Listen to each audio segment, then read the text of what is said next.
সেখানে বিভিন্ন দপ্তরের লোকও ছিল। তার মানে ঘটনাটা আগের থেকে প্রিপ্ল্যান ছিল। আমি মনে করবো না আমরা যে ঘটনার instant heat of the moment হয়েছে, এটা আমাদের বললে হবে না।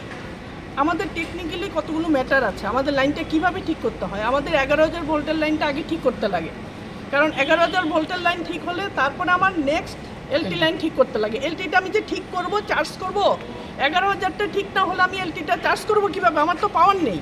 তা আমাদের সার্কেল ওয়ানে 50টা 11,000 কেবি লাইন আছে, আমি কম বেশি মিলিয়ে বললাম।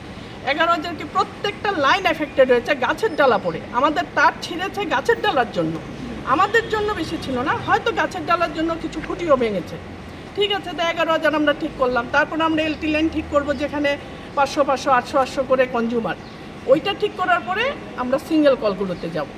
তো সিঙ্গেল আমি তো 10,000 লোকের স্বার্থ আগে দেখবো, 50,000 লোকের 1.5 লাখ 2 লাখ কনজিউমার আছে আগরতলা শহরে সার্কেল ওয়ানে। তাহলে আমি 2 লাখের স্বার্থটা আগে দেখবো, তারপরে আমি এলটি লাইনগুলো দেখবো, তারপর আমার সিঙ্গেল কলে যেতে হবে। এতটুকু সময় আমাদের দিতে লাগবে।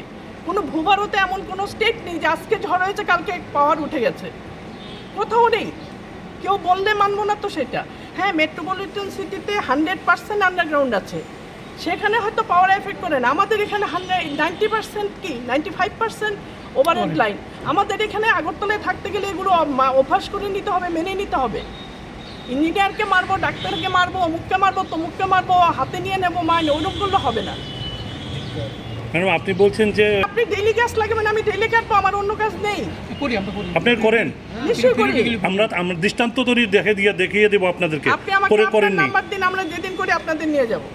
আপনারা করেননি, আরে সেই প্রমাণ আমাদের না, কাছে না, আছে। গরমের দিনে এই যে আমরা ইলেকশনের জন্য আমাদের ডিলে হয়েছে, ইলেকশন আগে আগে না, সিজন ওয়াইজ যে পরিষ্কার করেন না আপনারা।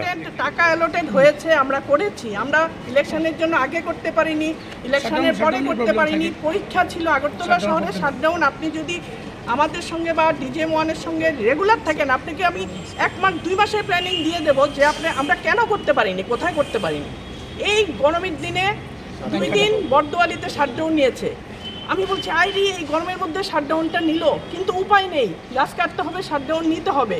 কিন্তু গরম সেদিন তুঙ্গে, আমরা কোন দিক মানবো? গরম মানবো, বৃষ্টি মানবো, পরীক্ষা মানবো, ইলেকশন? বর্দোয়ালিতে গভর্নমেন্ট প্রেস দেওয়া যাবে না। গভর্নমেন্ট প্রেস মানে সেই দিন আপনি দিতে পারবেন না, গভর্নমেন্ট প্রেসের ফিডারে আপনি লাইন কাটতেই পারবেন না যতদিন না অবধি ব্যালট পেপার সাইন হবে। প্রত্যেকটা ইস্যুর জন্য আমরা কাটতে পারি না বা কাজটা করতে পারি না। এবং আগামী দিনে আমরা জিনিসগুলো আমরা প্রয়াস জারি থাকবে যাতে আরো কাটতে গেলে আমরা ফরেস্ট ক্লিয়ারেন্স লাগে, প্রতিবন্ধকতা অনেক আছে। ট্রিমিংটা করি আমরা। আমি আমাদের লাইনের থেকে আমি ফরেস্টের হেল্প নিয়ে কাটিয়েছি। আমাদের লোকরা লাইন টানতে পারছে না। কালকে সারাদিন সিপারে একটা বিশাল বড় গাছ, মানে সকাল 10টা থেকে 5টা অবধি হয়েছে, মানে ওরা কেটেছে লাইনটা। তারপরে আমরা রাত্রেবেলা লাইন টেলে লাইন দিয়েছি।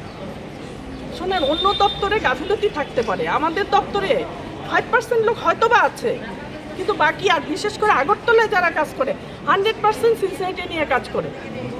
বৃষ্টিতেও তারা তার মধ্যে একজন উপবাবু সত্যি সিনসিয়ার। 1912 তো আগরতলা শহর ছাড়াও আমরা ধিক্কার জানাই না। আমরা এটার জন্য ধিক্কার জানাই, এবং দুঃখজনক ঘটনা। আইনজীবীরা এরকম অমানবিক কাজ করবে, বিশেষ করে যিনি এই ঘটনার সঙ্গে জড়িত এবং ব্যক্তিগতভাবে ওনাকে তো আমরা চিনি, আপনারাও চিনেন, আমরা সবাই দেখেছি ওনার ছবি। অপু বাবুকে যেমন দেখেছি ছবিতে, ওনাকেও দেখেছি। বলছি 19